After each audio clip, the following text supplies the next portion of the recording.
I'm sorry for this setup. I'm back home now from uni and I need to work out like where I'm gonna film when I'm here. I wasn't originally planning on filming any videos with the Blue Yeti while I was home, but I think I am gonna try and film some because I didn't get the chance to pre-film some, which was my original plan. But yeah, this is my bedroom. But yeah, and it's a bit of a mess. All my uni stuff is in the background and like down there, and yeah. So just ignore the setup. I need to figure out where I'm going to film when I'm home. But today's video is a story time. Story time, story time, story time. As you can see from the title.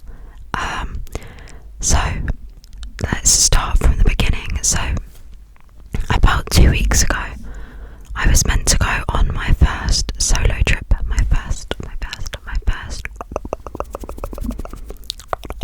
solo trip. And it was like my first time flying alone, my first time leaving the country alone, like everything. It was like, yeah. So I really wanted it to go well. But yeah, anyway. So I flew to Norway, to Oslo.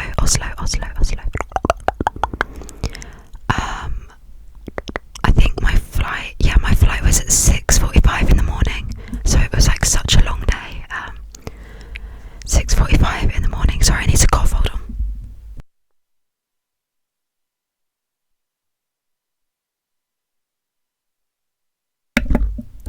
So yeah, my flight was at 6:45 and I lived like an hour from the airport, so I got up at like 1 in the morning actually, because I wanted to be there really early because like I said, it's my first time travelling alone and I didn't want to be stressed and like running through the airport, so I wanted to get there really, really early, so I did. So my flight was fine. I think it was like an hour and 45 minutes from London. So yeah, that was fine. But then when I landed, I got to security. Like, I don't know what it's called. Is it like customs or is that just in the US? I don't know. The bit where they like check your passport once you've landed. Anyway, so whenever I've been on like family holidays with my family, obviously I just said family holidays, but anyway, whenever I've been on family holidays, like anywhere in Europe, it's always just been that they check that the photo like matches our face, and then they're like, okay, have a good trip or whatever. Like, the only place we've ever been like questioned is the US, and by questioned I mean when they're like, what's the purpose of your trip, like where are you staying, what are you doing, like how long are you gonna be here, like, you know what I mean, like asking you loads of questions. The only place I've experienced that before is the US, but everywhere in Europe that I've been has always just been like checking that the passport is of us and then we get sent through. But this time in Norway, Oslo, it was like an interrogation like the US. That's what it reminded me of, America.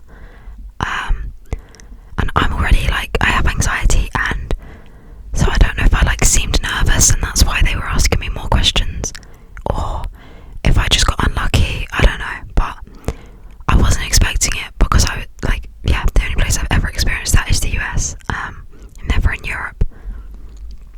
But yeah, anyway, my like plan was I was going to Norway to do a workaway. I don't know if you guys know what that is, or if you've heard of like world backers or like woofing. Is that what it's called? I don't know. But there are these websites where you basically do like volunteering in exchange for like a room. So a lot of people will volunteer at hostels. Like they'll like clean the hostel rooms or whatever in return for a free stay. So it's a way to make travelling a lot cheaper. So that's what I was planning on doing. I'm not going to tell you exactly what experience I was planning on doing because it was like very niche and you'll probably be able to find it, but I do want to do it in the future. Hopefully, maybe, I don't know. Maybe that's a bad idea, I don't know. Yeah, I don't know. But yeah, it was in Norway and it was not working, but it was like helping out this small family. So it wasn't for like a big business, like it wasn't for a hostel or like an organisation or anything.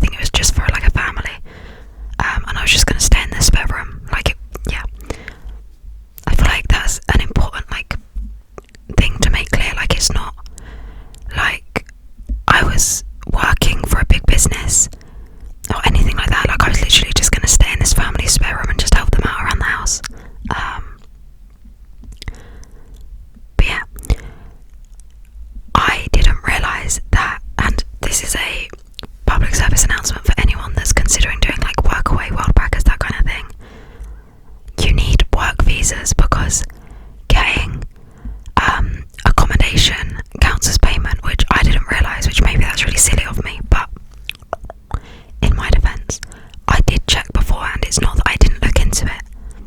I checked, and from everything that I could find online, it was that if you're staying for less than 90 days in the, I think it's called like the Shenzhen area, which is basically Europe, but like there are a few, it's not exactly Europe, but it's very similar to the countries that are in Europe.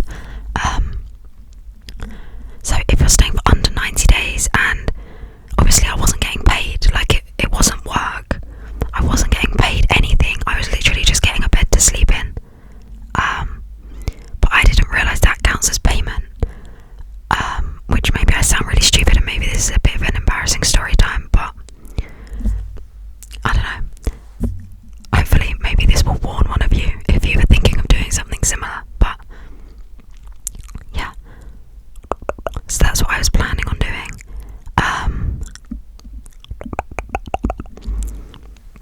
So yeah, anyway, back to the story. So I got to security and they were obviously asking me lots of questions, and I did keep it kind of vague at first, so I guess deep down I knew that there was going to be an issue or something. Like the way she was asking me questions, I was like, oh, like I don't know, I could feel that there was some kind of issue.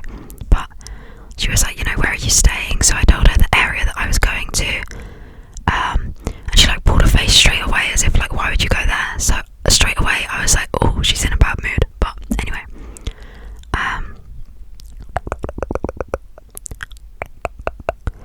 so yeah, and she was just asking me lots of questions, and she was like, where are you staying? So I told her the area, and she was like, are you staying in a hotel? And like I said, I didn't want to lie or anything, so I was just like, oh, I'm just staying with this lady. And she was like, what lady? And I was like, oh, like where did you meet her? And I was like, workaway, because I didn't realise that it was against the rules. Like it didn't even occur to me, because like I'm literally just staying in someone's spare room and helping them around the house. Like it's not a job, I'm not getting paid anything. Also, for context for anyone that's unaware, a work visa in Norway costs £700, which would defeat the point of volunteering in return for free accommodation. Like if I was spending £700, I might as well have just stayed in a hostel and paid for accommodation, then not had to work. And I say work, and then I say I'm not working. You know what I mean? Like I still had to do a few jobs, but it's not like I was working. I wasn't earning any money. Like I completely understand needing work visas if you're working in some like if you're working and you're getting paid, and you therefore like need to be paying taxes or whatever. Like I was there for 2 weeks, I was getting paid £0. Like I don't think that counts as work. Obviously technically it does, but anyway, so where was I at in my story? So yeah, she was asking me lots of questions, and she was like, do you have the workaway page? So I was like, yeah, like I didn't realise there was anything wrong. I was like, yeah, of course I do, all happy and excited to go on my first solo trip. So I passed over my phone onto the workaway page, and she scrolled through it, and she was like, okay, so unfortunately you do need a work visa for this, so just wait here while I call security. So I stood there, and it was so embarrassing. Like I was just stood there for ages, and then the like security people came, and I'm pretty sure they had guns, which always freaks me out when I'm abroad and the security or like the police or whatever have guns, because here in the UK they don't, unless I'm really stupid and they do. But I'm not the kind of person that gets in trouble with the police. Like I swear, this isn't a normal occurrence for me. Like I am a good like citizen, I don't know, but I'm pretty sure I've never seen a policeman with a gun here. I don't think they have them. So whenever I see guns, I'm automatically like scared, which I feel like is a valid reaction, to be honest. But anyway, so this policeman like marched me through the airport, which was so embarrassing. Like getting marched through the airport by the police, oh my god. And like I have social anxiety, I was like, oh my god, kill me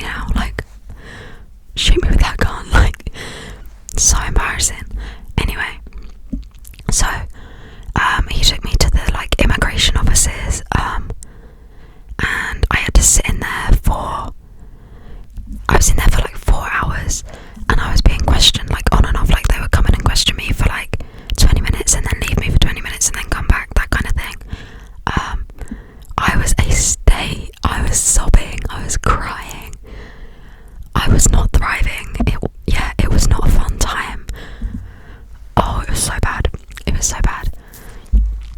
Like I was saying, I do have anxiety, and it was the first time I've ever flown alone, like left the country alone. Like I was already very nervous, and I was not expecting that at all. So yeah, I was in there for like 4 hours, and yeah, I was literally just sobbing the whole time. Like it was so embarrassing, but yeah. And it was really annoying because they were like, basically the like outcome of it was that I had to be deported back to England, but I'm not like banned from any future trips or anything. It was just that one specific trip I wasn't allowed to do. But it's really annoying because it was like, we have to deport you, but then you're welcome back anytime. Like you could literally get the next flight out. Like you could be back here within a day, or like I could have landed and then within a couple of hours I could have got the next flight back out there, as long as I wasn't doing volunteering, which is really annoying because I was like I do have some money, like I have savings, but I just wanted to make it as cheap as possible because Norway's also an expensive country. So I just wanted to make it as cheap as possible, but like I do have some money. Like I would have preferred to stay in a hostel or a hotel than to not go on the trip because I had already paid for my flights. The place I was staying was 8 hours away from the airport, so I'd paid for trains, buses. I'd paid for a hotel for the night I arrived because it was an 8-hour trip, so I was going to break it up over 2 days. And then I had to pay for an emergency hotel by the airport because they were deporting me the next day. So overall my trip came to about £700, and I spent it in the immigration office, which is so frustrating as an 18-year-old and as a uni student. £700, that is like 2 months worth of work. Like I have a job, it's not like everyday 9 to 5, but I just do like a few shifts a week in a cafe, but that is like 2 months worth of work, and it's just so like disheartening, and like it just makes me so like upset and annoyed that I spent 2 months of work on sitting in an immigration office for 4 hours sobbing. Like what a waste of money, like seriously, what a waste. But yeah, where was I in my story? So yeah, like I said, I'm not like banned from any future trips or anything, so I literally could have flown home and then got the next flight back out to Norway as long as I was staying in hostels or hotels instead of volunteering. So I was like, can I just stay in hostels and hotels? Like I'll book them right now, like you can watch me pay for them. Like, because obviously they would think I'm just saying that and then like going to my volunteering. So I was like, I can book them right now. Like I have some money. Like I showed them my bank accounts. I had to show like proof of funds, and all that kind of thing. So I showed them my bank accounts and I was like, I'll book hostels right now. Like I've already paid £700 towards this trip. I'd rather pay a few hundred more and actually get a trip out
story later. But so after my like 4 hours of being interrogated, they told me that I was going to be deported the next day, but I was allowed out for the rest of the day. And at this point, it was about 1:30, I think. So I had a really heavy backpack on, so I just went and sat down and booked a hotel that was nearby, which was about £100. So just adding on to the cost of this trip that was a fail. So yeah, I went and checked into my hotel, and it was a really nice hotel, but obviously it wasn't what I was hoping for. So I checked into my hotel. I couldn't check in till 3, so I checked in at 3, and then Oslo airport has like a train station inside it, so I went back to the airport and got the train to Oslo, like central. By the time I was in Oslo, I think it was about 5 o'clock, because when I checked into my room, I like bought lunch from the like reception because I hadn't eaten all day and I was so hungry. And I was also just exhausted, like I was so mentally drained, like I'd been up since 1 a.m. I'd been interrogated by police for 4 hours.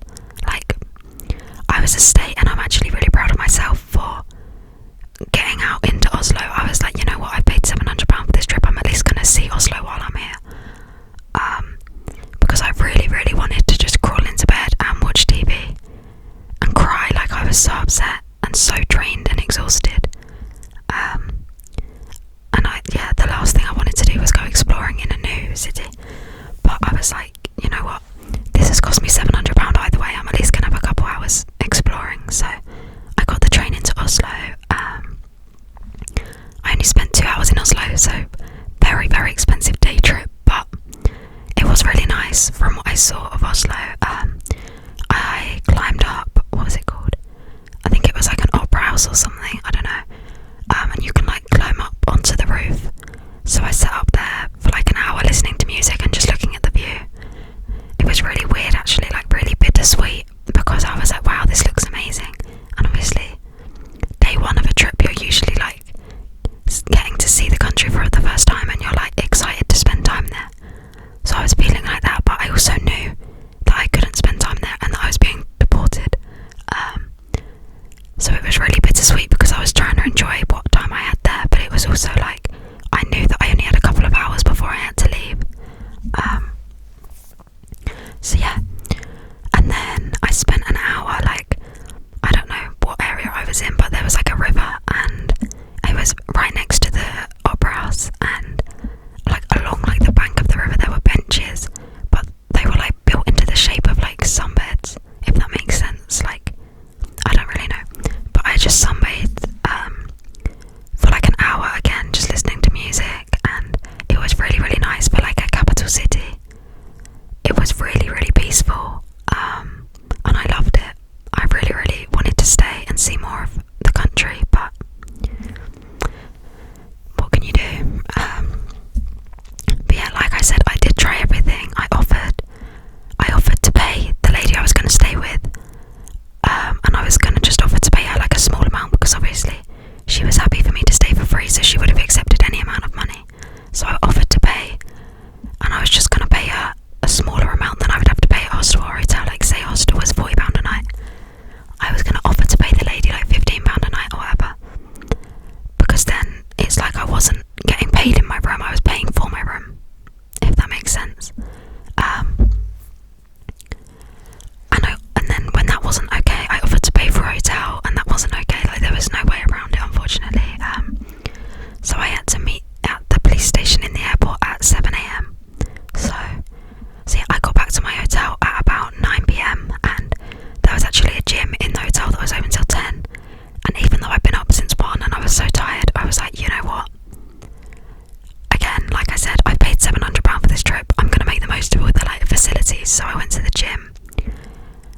And I just went on the treadmill for a bit and I watched Derry Girls, but it did kind of freak me out actually, because the gym was just like a room, like you had to like take your key card and scan it on the door and open it, and it was just like one of the rooms, like it'd be like, I don't know, 110, 111, the gym 112, like it was really weird. It was just like inside a room in the hallway, anyway, and there were like no windows. Anyway,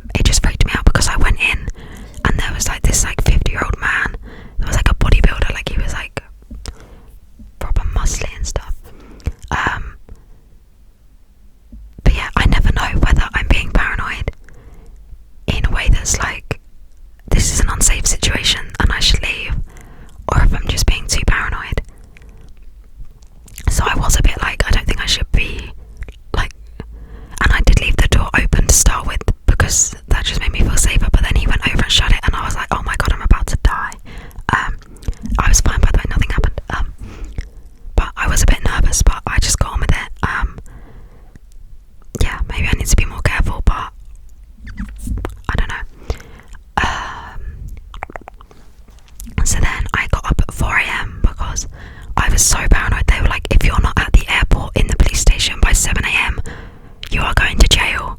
And I was just so freaked out, so I got up at 4 a.m, even though my hotel was really close to the airport, but it was like 10 minutes on the bus, and the bus was only once every half an hour, so I was like, I need to get up early and be there early because it's not worth going to jail for, do you know what I mean? So yeah, I got there actually 20 past 6, and they didn't come out and get me.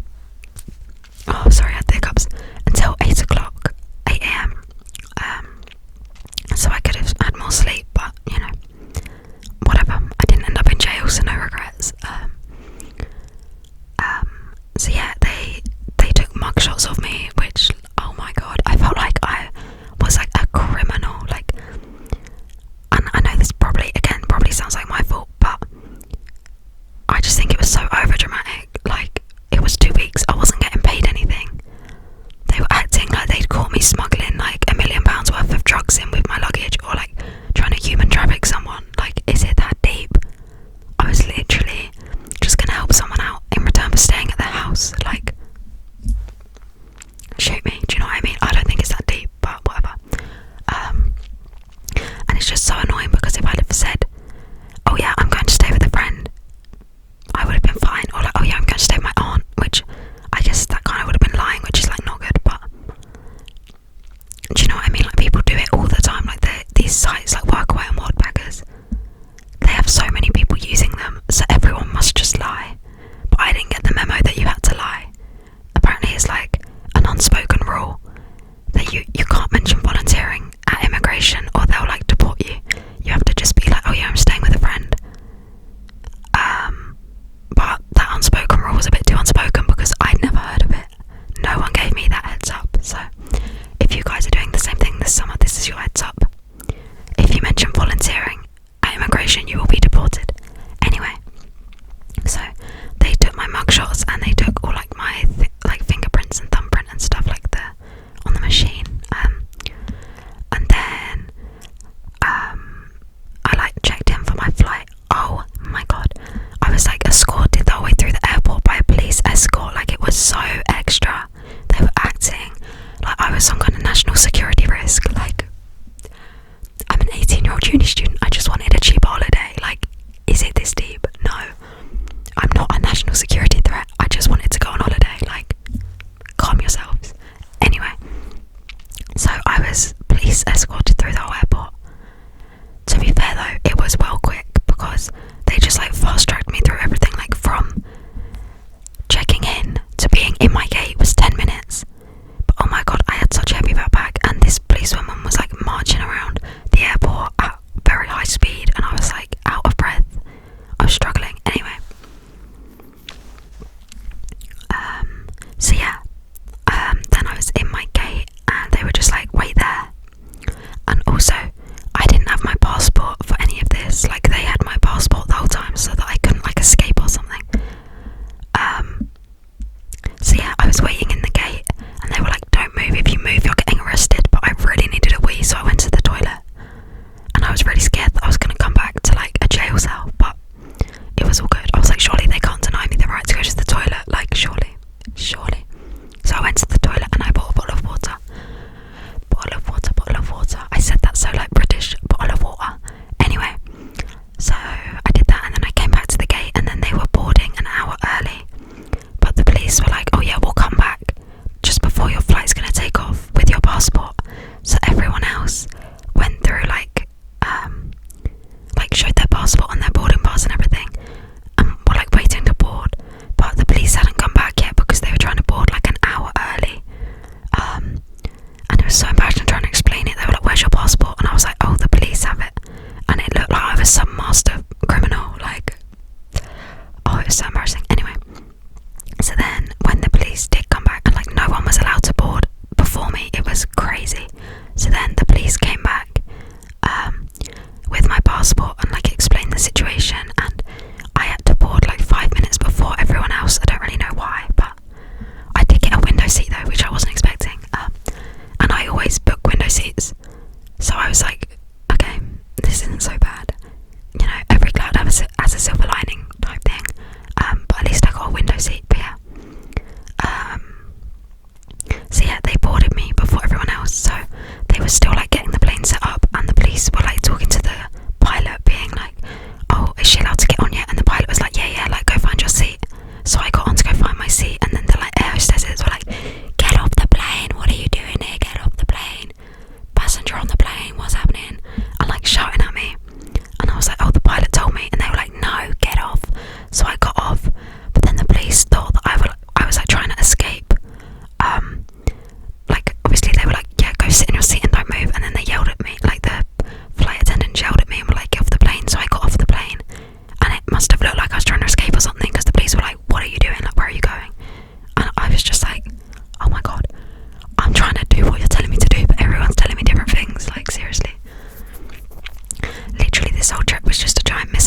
dramatic trip considering how short of a time I was gone for.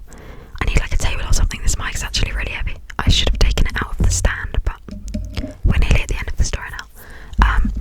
So yeah, anyway, I ended up getting on the plane like 5 minutes before everyone else, and which was kind of cool, but yeah, and the flight was fine, but then the pilot had my passport, or like one of the flight attendants near the pilot had my passport, because, you know, in case I decided to like jump out the window and bungee jump mid-flight and escape into the Norwegian mountains. Like, bro, be so for real. I'm on a flight, the doors are locked, why can I not have my own passport? Like, where am I gonna go? We're in the sky. Anyway, the whole thing was just ridiculous in my opinion, but anyway. So then when we landed in England, I was in the very back row of the plane, and obviously everyone else was leaving the plane, so there was no way for me to like walk to the front. Like, if you're at the back, you have to exit through the back.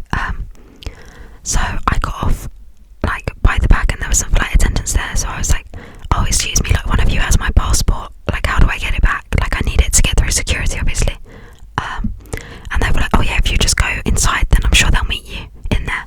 But I could tell they had no idea, like, they were just trying to get rid of me. They didn't really know what I was talking about. So I went inside because there was nowhere else for me to go, but I didn't go through to security because obviously I didn't have my passport, so I would have been stuck there anyway. I just stood by the door watching the plane, so I knew what plane it was and like keeping an eye on where my passport was.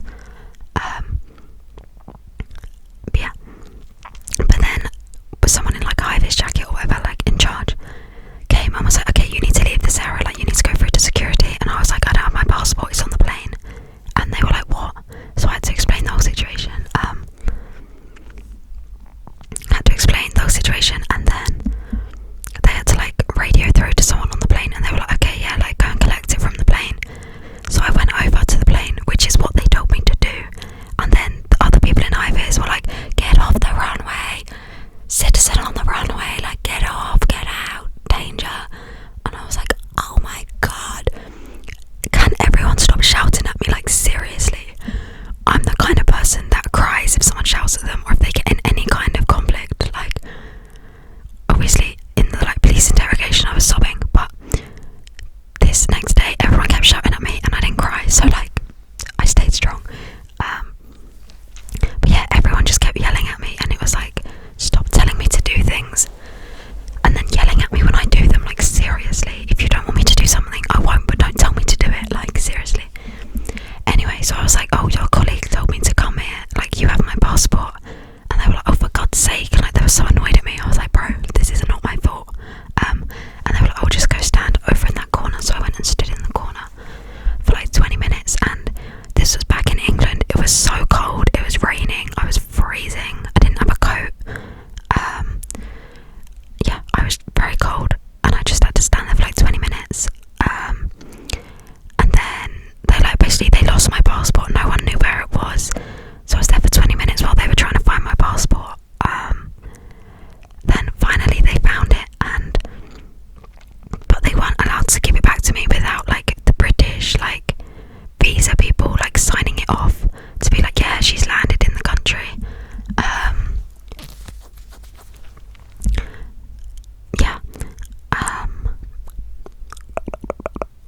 So the like British like visa officials or whatever had to come and sign it off for me, and they were like, are you okay? Like asking me what happened. So I had to explain the situation again, and they were like, that's, if you're a child and you don't want to listen to swearing, skip forward 10 seconds. But they were like, that's complete bullshit, like that's ridiculous, they're not allowed to deport you for that. Like, British citizens don't need a visa to volunteer in the UK, in Norway, sorry. Like, if you have a British passport and British citizenship, which I do, then you don't need a visa for anything in Norway if you're not getting paid. And I was like, I know, like, for reals, tell that to the Norwegian police, like, seriously. So again, I don't know if it's because it's so ambiguous that no one understands the law, or if, yeah, I don't really know, to be honest, but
much misinformation and it's such a grey area that like nobody knows the rules, and